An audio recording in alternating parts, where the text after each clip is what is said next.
Hello, and welcome to today's NKBA KBIS webinar, Convertible Spaces with Paula Kennedy, founder and designer at Timeless Kitchen Design. Please use the Q&A function during our presentation if you have any questions, and Paula will be happy to answer at the end. As we continue our theme of remodeling for the month of August, I have the pleasure to introduce Paula. Paula, please take it away. Good morning or afternoon, depending on where you are from across the country. Thank you, Alicia. Thank you, NKBA, for sponsoring such a wonderful educational program for our members. And I really love this program because it's by our members for our members, whether it's product knowledge or trends or design and like today. So it was so much fun to watch you all kind of log in and share where you're chiming in from. Actually, I even saw the message that somebody from London. London, Ontario. Okay. Maybe not from. Okay. I got excited there for a minute. Like, hey, we might have somebody from even outside our North America. So anyway, I see some students that are joining today and from all across the country. Thank you for being here, and I hope you get a lot of value out of today.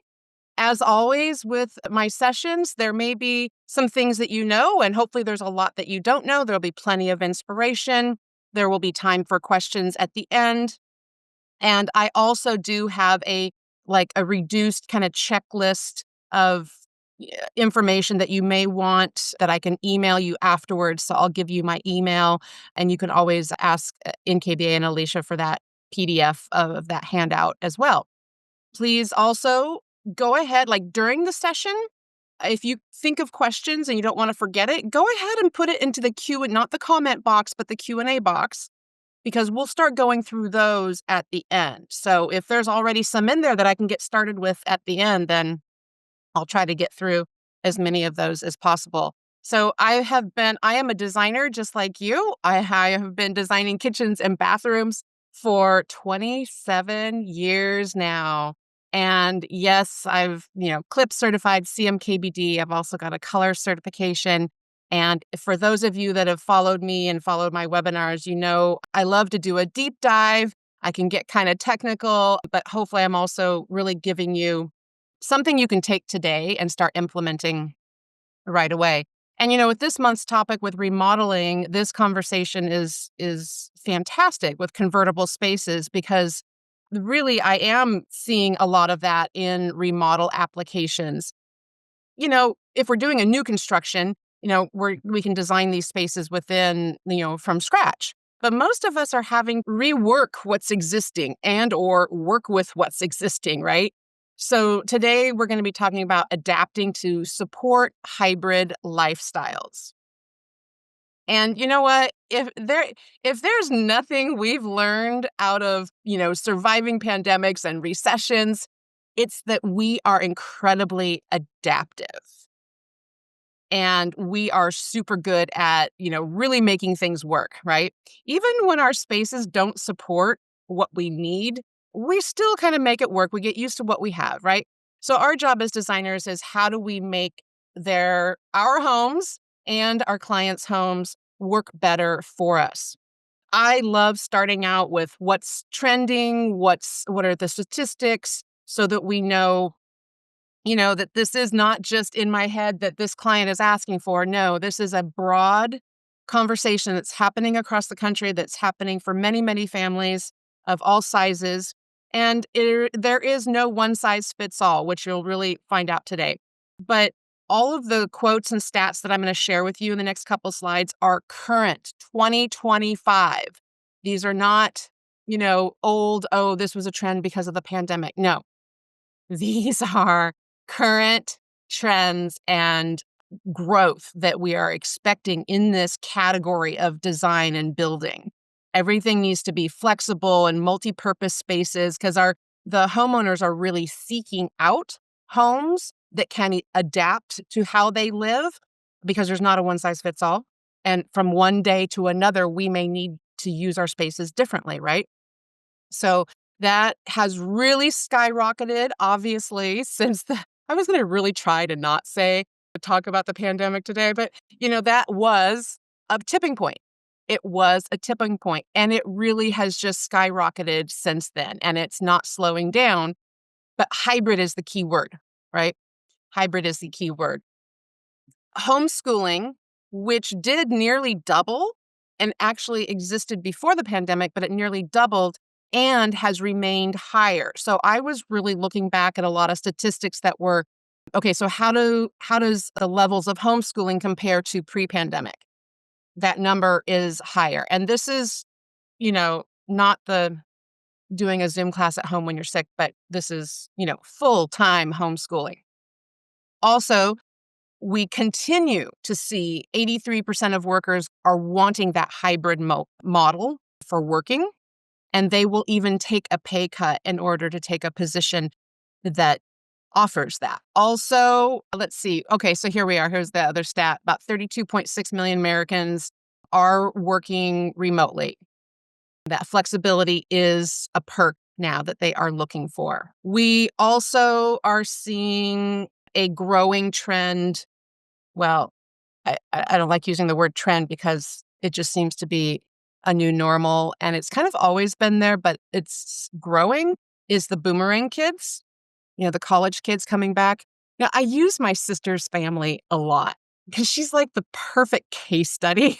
So it's a blended family. She's remarried. He has college kids. She's got teenagers. They're getting ready to graduate. And, the college kids are coming back home, and we're helping to take care of my mom. So that's the other part of this trend is, taking care of aging parents. And that might be in your home, in their actual home, or an attached unit or a detached unit. So I'm not actually going to do a deep dive into ADUs, but that number is actually expected to grow in 2023, it was 3.3 billion, and they're expecting that to grow to 10.6 billion by 2030. And so really kind of also utilizing the multi-modular furniture and furniture that can convert. And it's almost like, I was thinking like Legos, but really it's like that Transformer movie, right? So that Transformer, like from a table to a chair or, multifunctional furniture, which is also looking to grow in the next 10 years by another 4.9% annually. So there are so many different factors that are just, this isn't just a one-off, right? This is here to stay.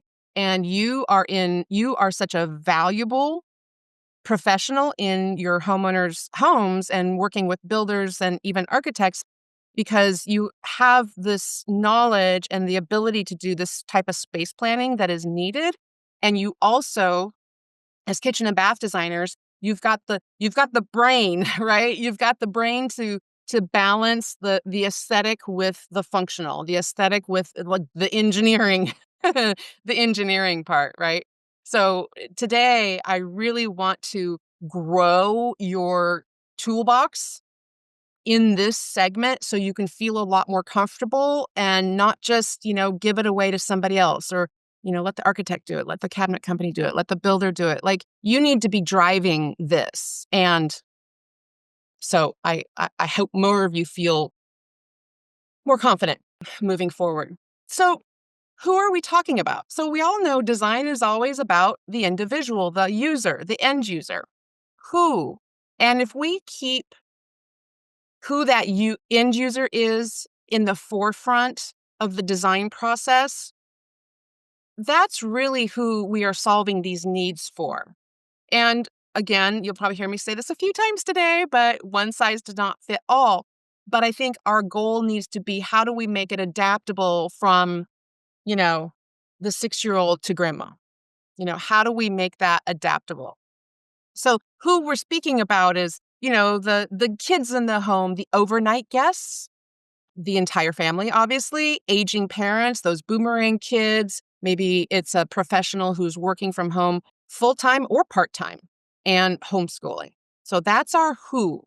And I love kind of keeping that at the heart of our design so that we're really utilizing our intuition and really focusing on what is the experience of the individuals in this space.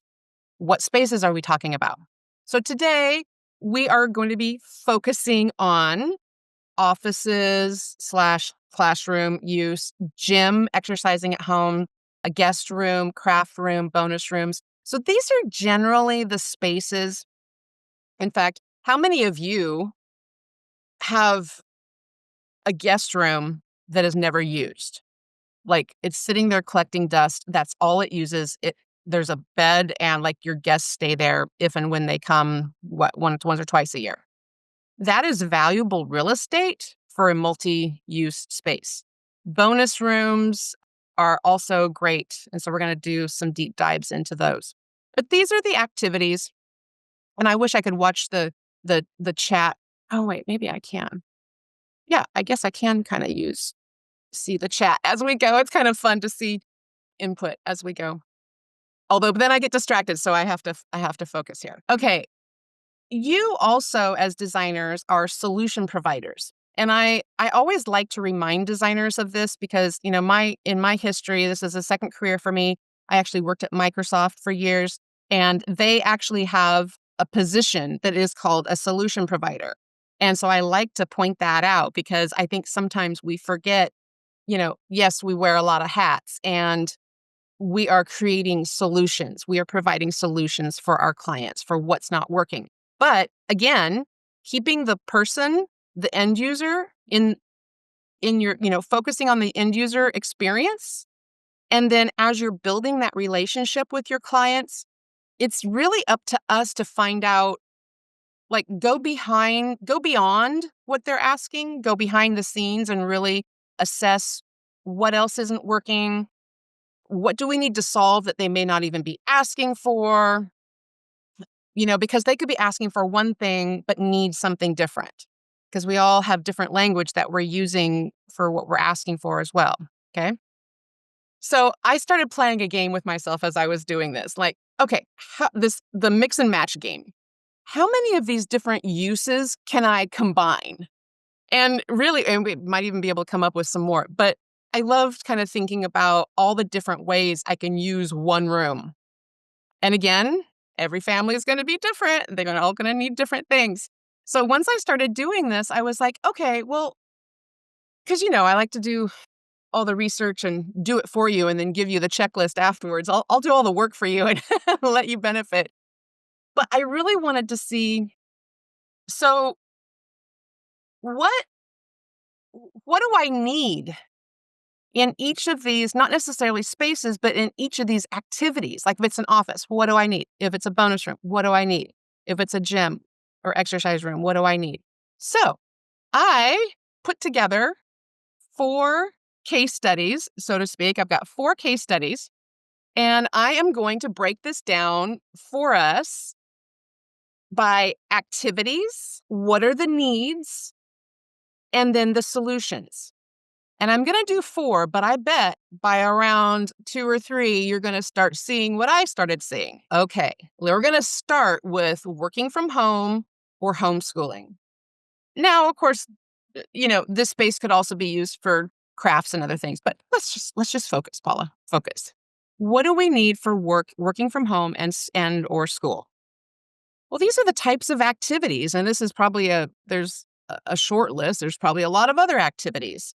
We're doing emails, we're reading, we're writing, we're presenting like today. So we need technology. We're brainstorming, or maybe we're being creative or working with an online team, phone calls.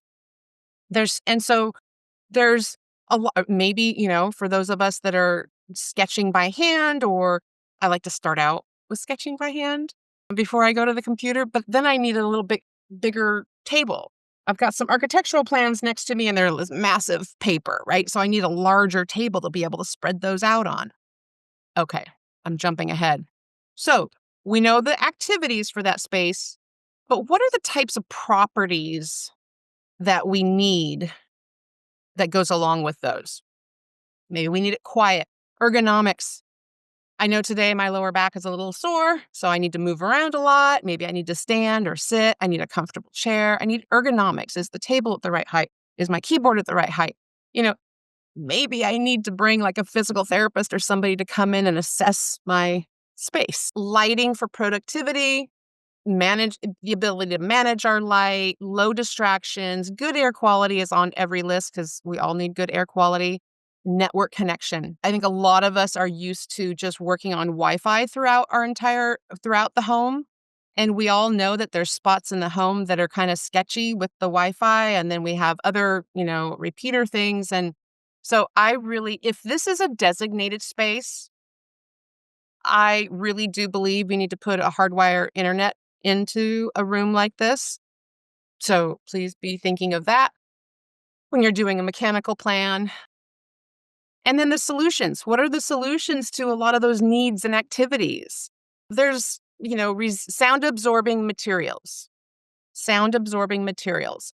I even like having a lock on the doors, so the kids can't just rush in and do those Zoom bombs. Because I know like we're all back to work, right? But I'm still doing Zoom calls occasionally and Zoom meetings. When I don't really need to be on the job site, I can meet with the client. So we're still doing that, right? Hybrid. It's a new hybrid experience. Maybe a solid core door, again, for the sound. Operable access to fresh air, plants, art. What inspires you and your homeowner in this space? A home gym. Now, for a minute, we're going to assume it's a dedicated room. We're just going to assume it's a dedicated room for now.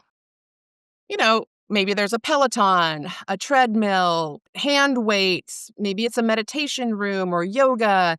So there's a lot of different things, online classes, virtual classes, whether they're live or watching a pre-recorded yoga class because you're not feeling well and you don't want to go to the studio.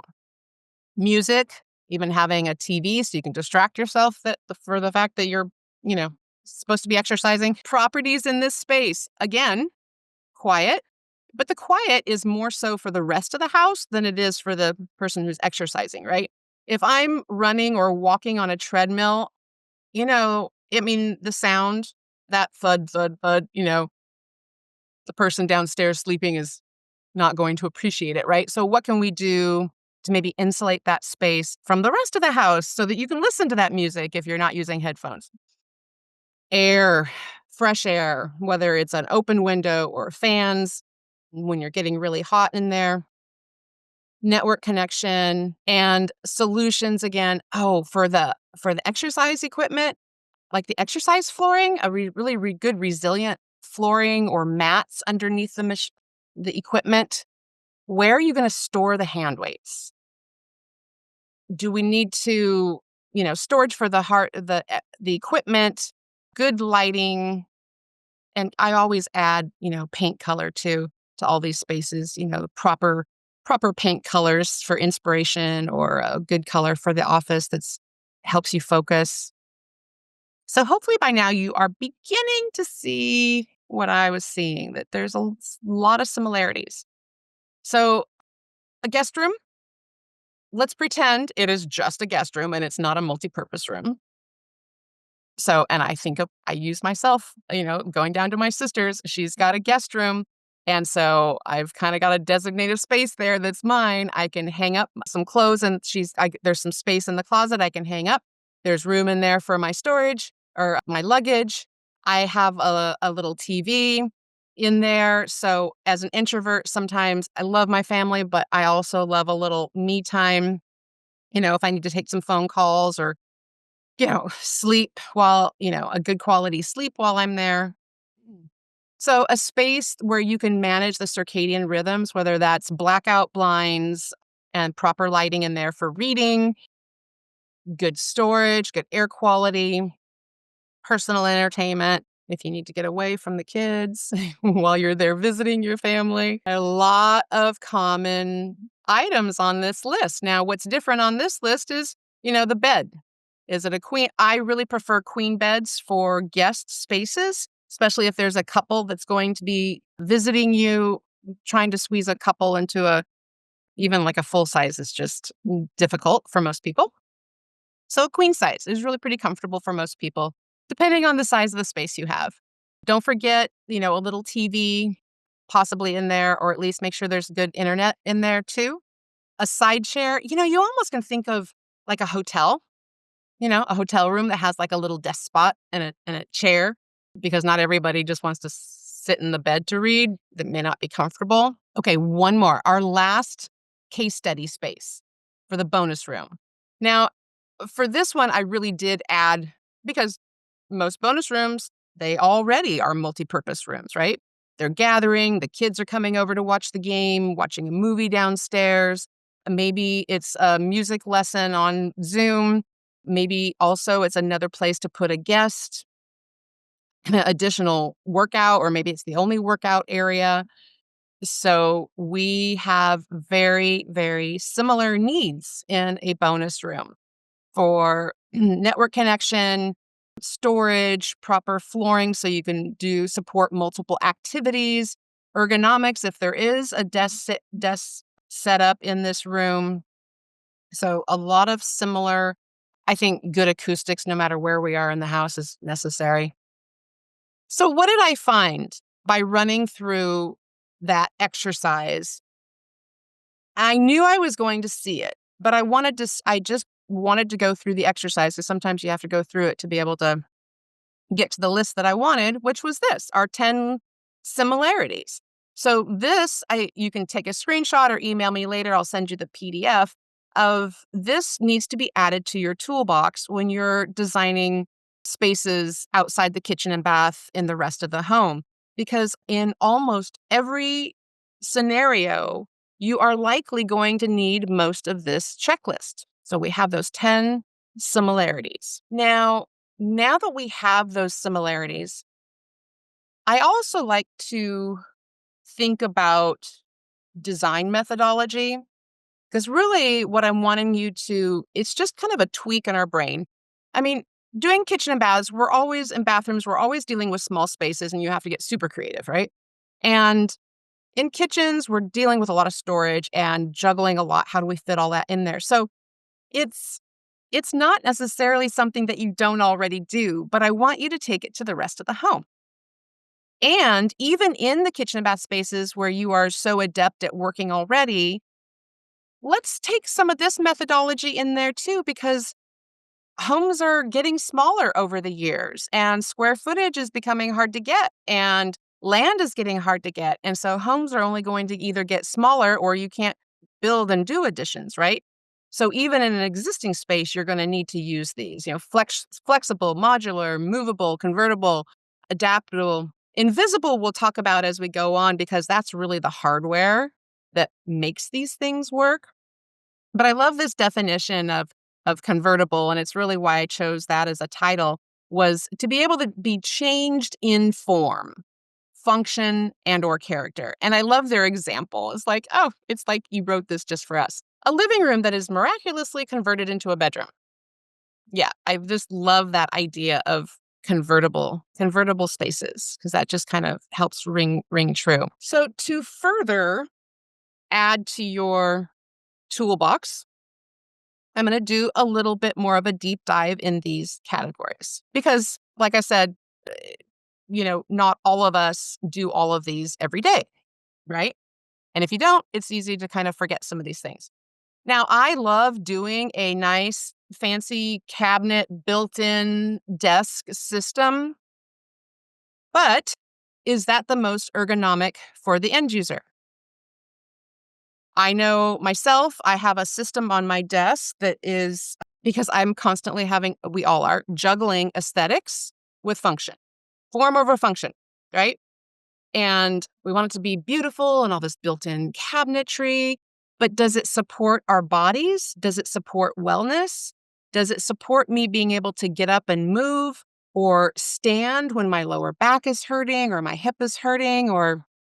So I know that some of these types of tables are not the most aesthetically pleasing, but there's a lot of hardware in our industry now that even would allow us, if we design it appropriately, like a desk station, even built out of casework, that could rise and lower. So, in fact, I've seen those at KBIS. So I know that exists.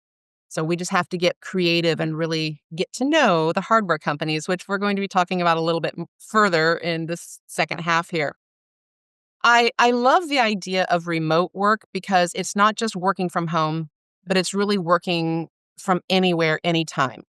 The kitchen island, my dining room table, when I'm tired of sitting here at the desk, I need to change of scenery, or down at the coffee shop. These solutions are fantastic. And this kind of goes, well, the coffee table scenario kind of goes to that modular furniture category that we're seeing develop in furnishings, which again is not totally new. It's just growing and we're becoming more familiar with it. But I love this system here on the left so you see the drawer front. So when it's closed, it's just all cabinetry, right? So there's your nice built-in cabinetry. But you can sit down and have morning coffee there if it's in a small space, or pull out and bring, there's outlets right there so that you can sit there. Maybe there's morning sunshine in there and it's bright and cheery and you just want to sit in the sun, which I do often because my dining room gets the morning sun. So I will sit in there with my computer in the morning. I am just where's the sun?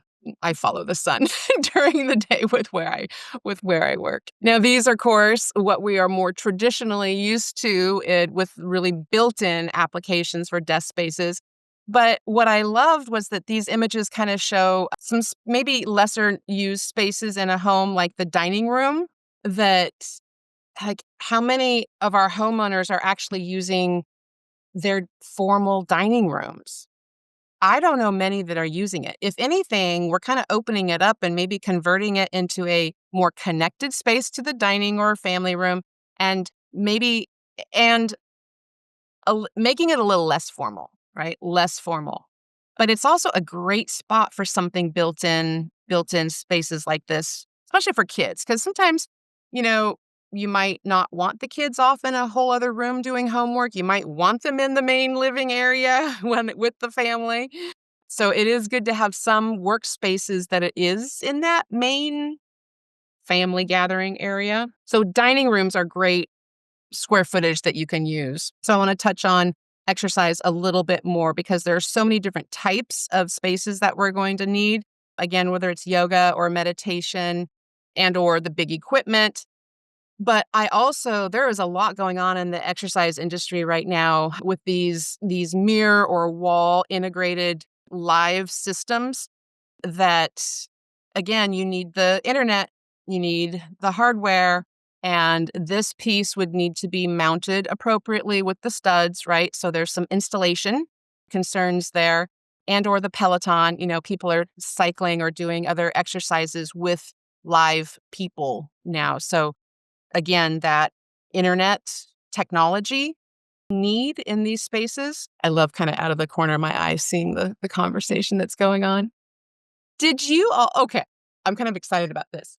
Hopefully, everyone in this room has the new NKBA guideline book because it has been expanded and so many more tools are included in the new guidelines. This is a one snapshot. Like, you never knew that you needed to know the size of a yoga mat. Well, it's really not just the size of a yoga mat, is it? It's how my legs are spread out and I'm off the mat. In my room, it's like elbow room, right? So it's not just the mat, it's the space that we need, the recommended clearance for that yoga mat. This is in our guidelines, which I just think is awesome. Mirrors, it's up to your client. Some like it. Sometimes it's really I'm not a fan of mirrors with exercise, but I also understand being able to make sure that I'm having proper posture so that I'm not hurting myself.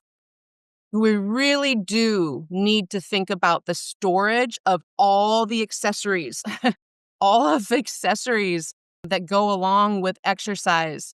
And there actually is a little checklist here of recommended square footage for some of these items. And if it's a designated space, or let's say even if it's in a bonus room, put in a beverage refrigerator. Some cold water would be really nice when you're exercising. Towel storage would be great in this space. So actually even cleaning products. So you're going to kind of think through the whole experience. What do I need in this space to accomplish that whole experience from start to finish? How many of you have been designing with Murphy beds?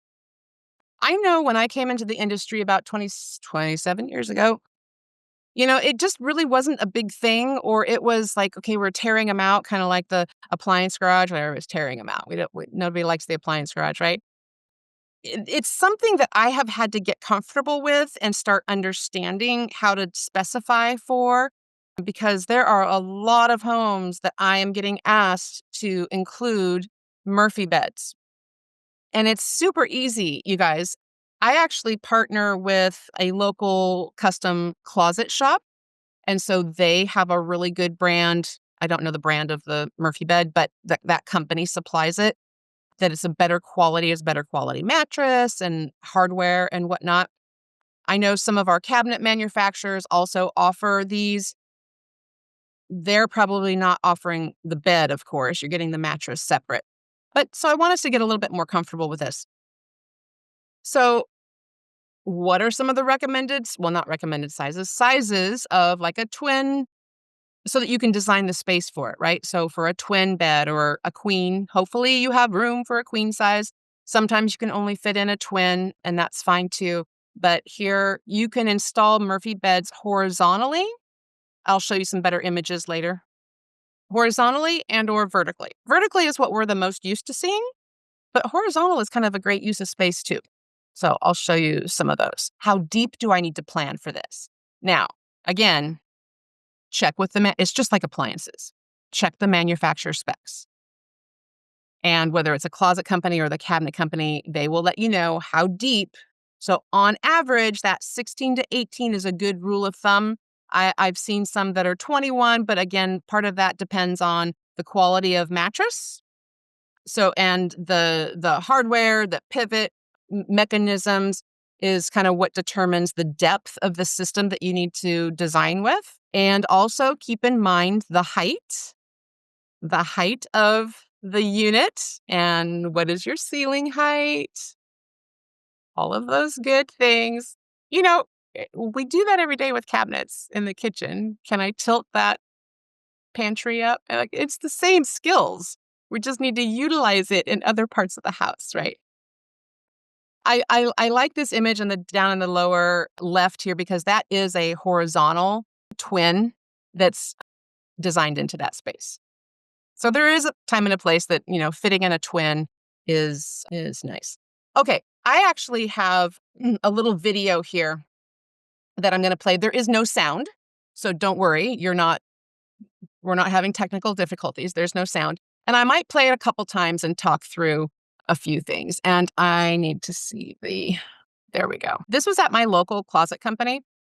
And I'll show that again, but there is a safety mechanism. It kind of pops open and stops, and then you have to pull it down. So it's not going to fall down on a kid or you. Look at the size of that mattress. That is a really good quality mattress. What I love about this too is that bottom shelf pivots, and I'm going to play it again. So see how it kind of opens and stops, and then, so it's a safety feature. And the shelf down below is on a pivot. So if you had some books or a laptop, it could stay there. Now, obviously, you wouldn't be able to have like a tall vase on. So I think and then you have a desk, whether that's storage or a desk or an eating table, So anyway, I love that unit. There's also another company, Resource Furniture. Sometimes I want to say Resource Hardware, and it's not Resource Hardware. It's Resource Furniture. It does a lot of these type of units. Oops, there we go. This is a great image, and I'm going to show you with the bed hidden. So it just looks like it's all storage. Beautiful, right? And here it is with a vertical fold down. It looks to me just like a twin, but I like that it's off to the side because it leaves the rest of the room space usable and open. This is kind of the ultimate transformer.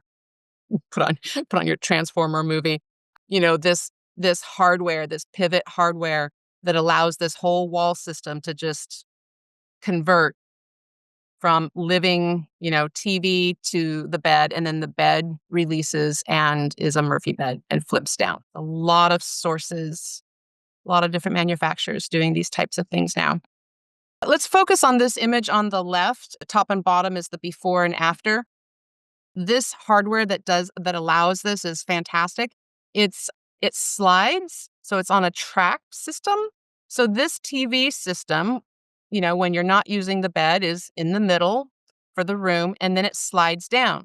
So it slides down over in front of the open bookcases, revealing the entire horizontal fold down Murphy bed. So I think that was super clever and visually appealing. You would never know. This one is super multifunctional.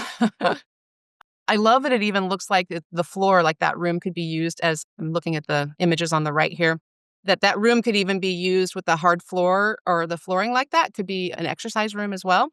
So we've got one item, one use is a table, a flip down table or craft room or wrapping the presents, during the holidays, and or put the table back up and then fold down the Murphy bed. So this room obviously has many, many different types of uses. Now the bonus room, it's kind of like, okay, we've got no place to go. It all goes into the bonus room, right? It's the catch-all room. We've talked a lot about it. I'm not going to spend a whole lot more time on it, but it really, we just need to remember it really is a space where a lot of different activities can happen, work, sleep, play in that bonus room. And so it really does need to be designed and support many different types of functions. I love this window banquette because when you remove the cushions, it's actually like a twin size.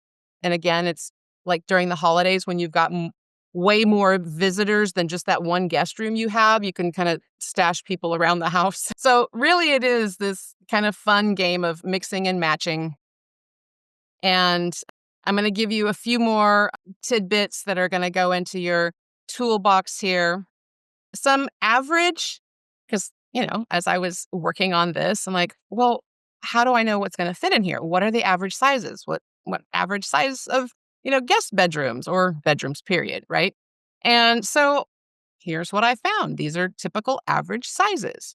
Also for a recreation room or a media room. And I love that kind of broken out this like small, medium, large, the different sizes. So you will pretty much find that in homes below 2,500 square feet, the average bedroom size is about 11 by 12.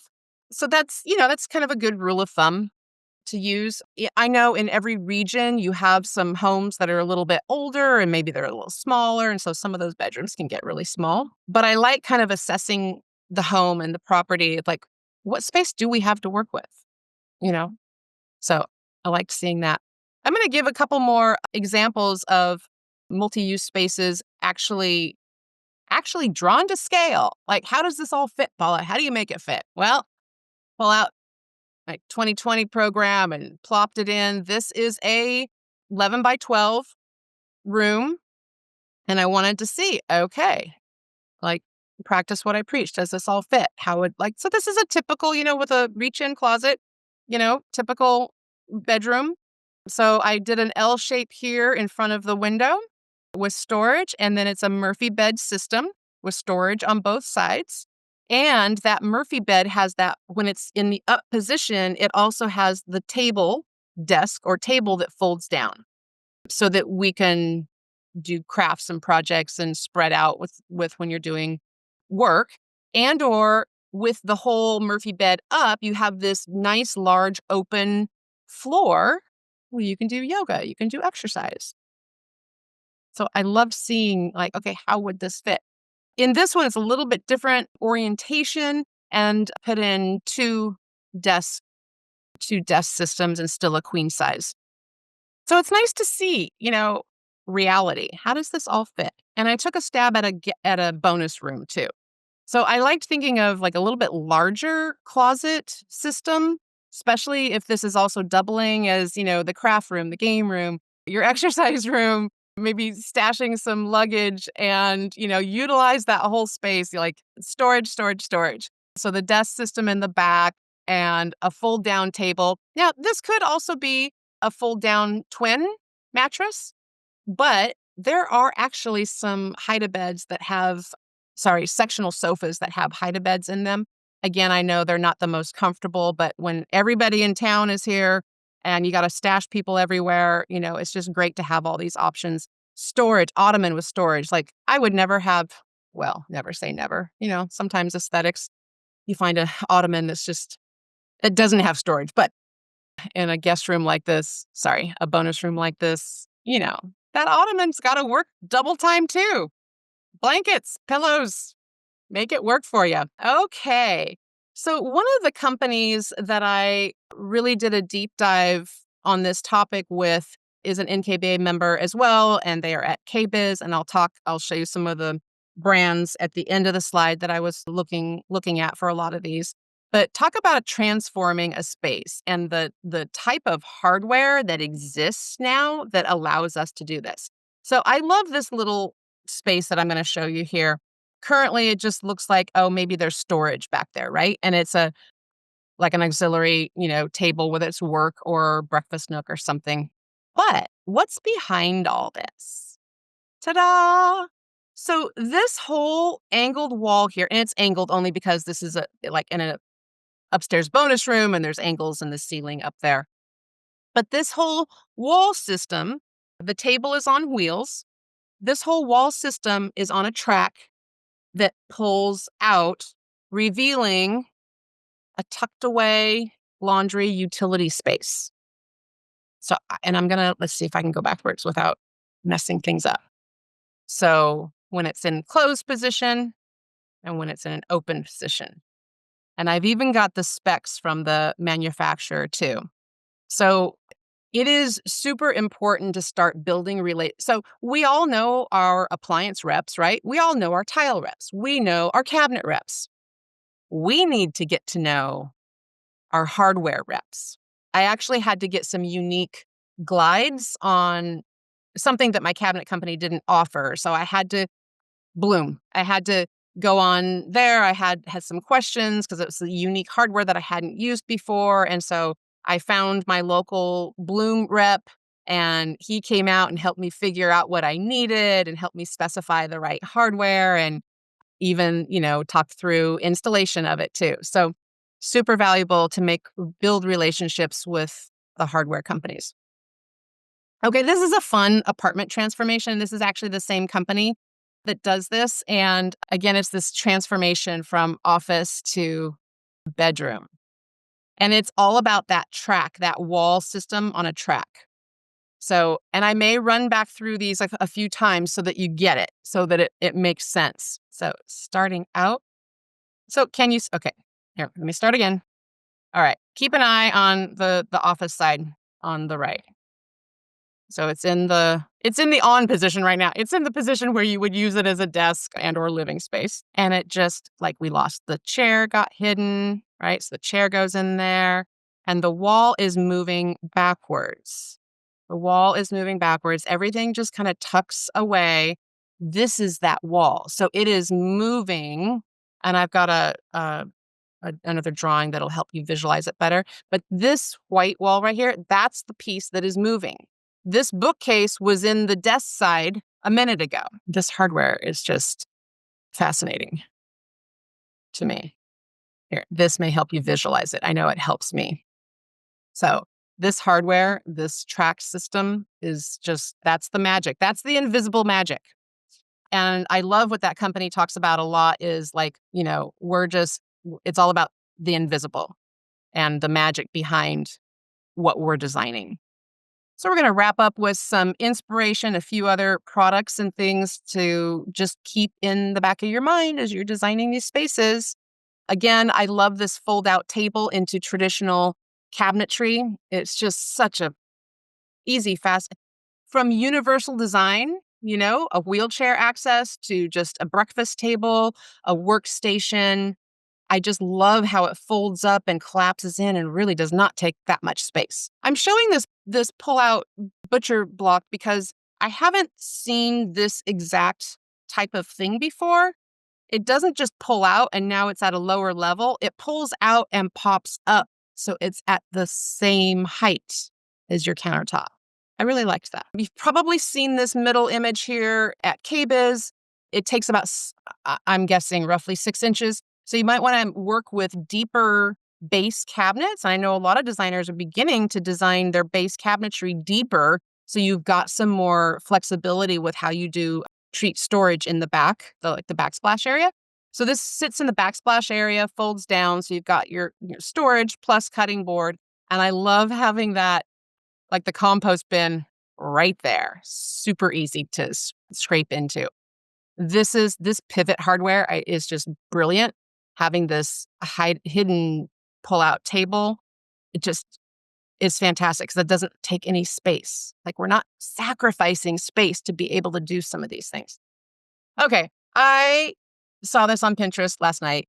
I don't know the manufacturer, but I'm sure I could dig it up and find it. Isn't this really cool? It's like your own little personal makeup vanity without having to sacrifice countertop space over, next to the sink or building in like a sit down makeup area someplace else. This little compact with light outlets and the lighted mirror, and it's your own little, I love it. I love these bits of inspiration. The wheels, don't forget the application of the wheels. This unit here on the left, it just looks like a hutch when it's all folded up, like a normal hutch. You just, piece of furniture in the living room. The wheels are hidden under the toe kick area of this bookcase and then the fold out table. It's fantastic. I've actually done a fair amount of these mobile carts in kitchens where it tucks away out of the way underneath the counter to standard countertop height. And I've actually done a fair amount where it is the trash recycle bin. And then I usually put a cutting block, a butcher block on top. So then you've got extra countertop space if you need to roll it over to the prep sink, especially if it's in a smaller space or a lot of people in a space, or it may not have room for an island. So I use that a lot. But you're going to need wheels that locking wheels. And this has kind of the rubber around it. So you can't just throw any old wheel on something like this. Love this. It just looks like a decorative panel. The push latches. I've been using a lot of the push latches lately for the hidden hardware, the invisible hardware. This just cracked me up. It's just like all in one. Desk, table, folding chairs, all in this little unit. Okay, just about done here. And get some of your questions ready. Hopefully I can answer them. If not, I'll help us find the answers. But I love stairs and storage under stairs. I think it is the most underutilized space for storage. That, now it can be easier in a new construction application to design from scratch.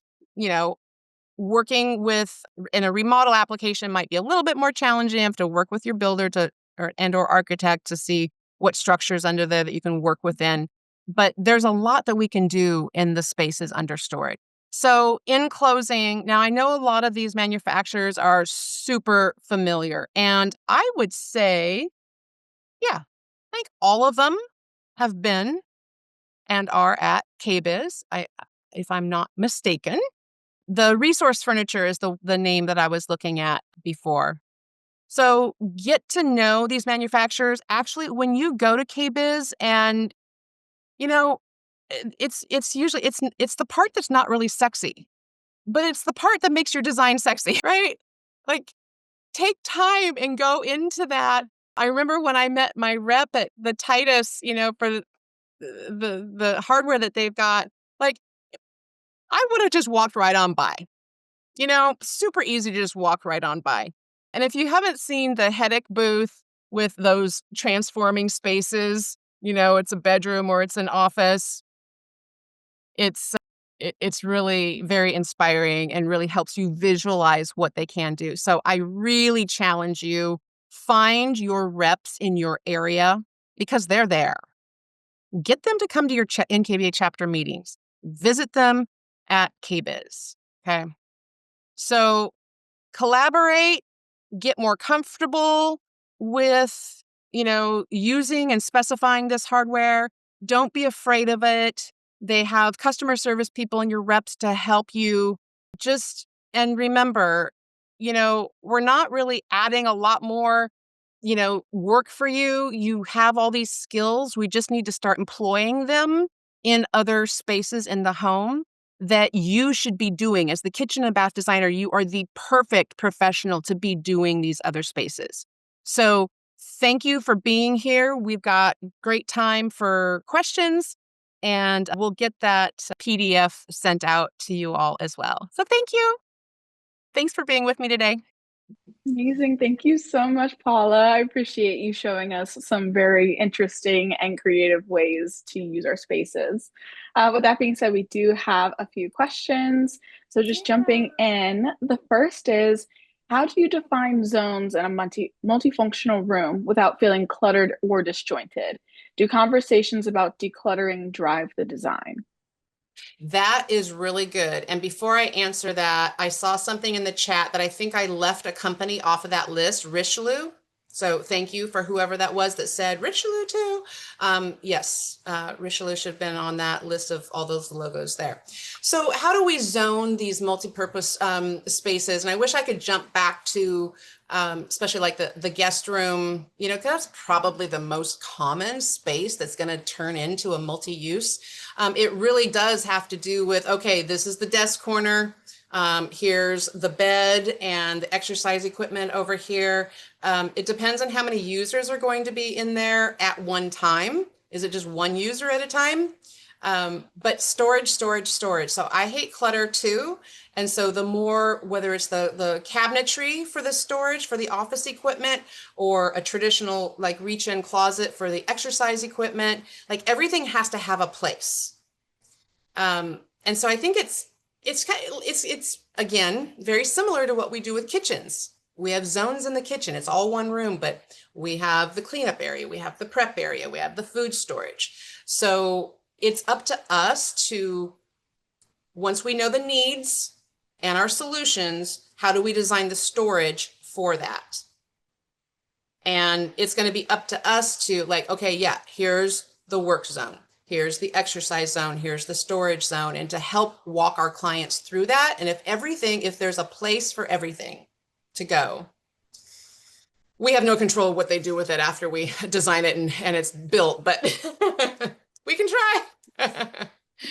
Perfect. I do see some questions about the PDF. So just like Paula said, we will be emailing the PDF to every attendee before the end of today. So be on the lookout for that. Our next question, Paula, is just discussing about permanent structures like kitchen cabinets and countertops. Do these structures need to be ripped out in order to install some of these creative ideas? Or are we able to use different hardware with pre-existing structures? That is a fantastic. So you're coming in to do like a retrofit. It's not like a full-blown kitchen remodel. I think some of those tables, that would be really interesting. So if we could use an existing cabinet, if it had a top drawer, I mean, it would have to be the right width for that like table pull out. Let's use the table pull out, right? That table, that hidden table pull out, it would have to have the right size inside the cabinet to fit it. But if it was a full height door, no, it's a drawer pull out, that pull out table. I don't know. That's a tough one. I would say, yes, there are going to be some features that we could retrofit but not all of them. Yeah, that's an interesting question. And it might determine on like a case by case basis, something that you have to see before pulling everything out, at least maybe worth reaching out and seeing if it's doable before completely removing and redoing structures. Oh, absolutely. And call your rep. It's like, okay, I have a cabinet that's this size. What can I do with it? I love that. Yeah, that's perfect. Next question is, what are some of the biggest mistakes homeowners or designers make when creating these multifunctional rooms? Is there like a big no-no or something that just sticks out as something that our designers can try to avoid? I mean, assuming that a space is only going to be used in one way. I mean, look at how we live. Look at how you live. How do you live in your home? Like, every room in my house has multiple uses. So I think a huge mistake would be like designing that guest room as just a guest room and not having Wi-Fi in it or not having proper storage. I know I harped a lot on network technology today, but I think that's super important in the world that we're in. And not having Wi-Fi in some of these rooms, or sorry, not Wi-Fi, but like a hard so you can be hardwired to the internet in an office space. I think that would be a mistake. Not planning proper lighting for different types of uses. You know, you need lighting for productivity or wrapping the Christmas presents, and you need some mood lighting or low lighting for the movie. You know, I think the biggest mistake is not thinking through all the different types of scenarios that space can be used for. Because then we're going to miss out on something. Yeah. I appreciate that insight. Which, I mean, leads us perfectly into our last question. Do you think things like a specific room, like a dining room, will be removed altogether? So that's an interesting, so in talking specifically about remodeling, maybe not new construction, right? We're kind of focusing on remodeling today. You know, we're working in homes that the dining room exists already. So yes, is it getting kind of morphed into the great room or morphed into a larger kitchen? I'm working on an older home in Seattle right now where there's this dedicated dining room, but we're opening up that wall and making it larger. And then they've got these two other front rooms. It's like this 19 something home, and it's got these two other living rooms. And so I'm taking the middle one and I'm doing a built-in banquette. So the table, like the traditional dining room table, which is actually more their game table, is kind of tucked away, you know, in up against the wall. So they still have that when they do, you know, holiday meals. They can still pull that table out for everyone to sit around, but it's not in the way every day. And then allows us to reuse that other open, larger space, you know, for a larger kitchen or the more casual kitchenette dining. So I don't know. I think in some new construction homes, I do see less of them, but I think a lot of the builders that are doing those new construction, they're kind of still stuck with, and not to pick on realtors, but you know, the realtors that are always like, oh, you have to have a tub in the primary bathroom. Like, really? Do we still? Not really. You know, it's up to us and the homeowner. What does the homeowner need? You know, we don't have to like always follow the rules of what somebody thinks, you know. So homeowners are more and more are designing for themselves and worrying less and less about resale. Perfect. Before we go, we had one other question come in, but before we get to that, I have a comment here from Roxanne in the chat saying that she had a super challenging small kitchen that she's working on, and today's presentation just solved the problem that she was running into. So I wanted to share that with you, Paula. Thank you so much. So today's final question is from Kimberly. What % of these hidden furniture pieces are you personally customizing versus what are you buying from the vendor with their included options? That is a wonderful question. So I used to do a lot more custom, but what's nice now is that the furniture market is getting up to speed a lot more. So less and less am I having to customize those. So that's a really good question. I don't know the exact percentage. It's kind of not how my brain works necessarily, but I am noticing I'm doing less custom than I had to in the past. That's great. That's great. Perfect. Well, thank you again, Paula, for taking the time to share with us. Before we end for today, I'd love to just give you the floor and leave our audience with any final thoughts that you'd like to share. You know, I think just in final is we need to look at the whole home and every space in the home as multi-purpose spaces moving forward. I think that's, you know, that's just moving forward. That's how we need to be thinking about our spaces and think about the end user. Keep the experience of keep the who in the middle of that design process. Who are you designing for? How are they going to use it? So, and thank you. Thank you again, Paula. And thank you to our audience for attending today's session. As always, we'll see you next time, and I hope everyone has a wonderful day. Bye, everybody.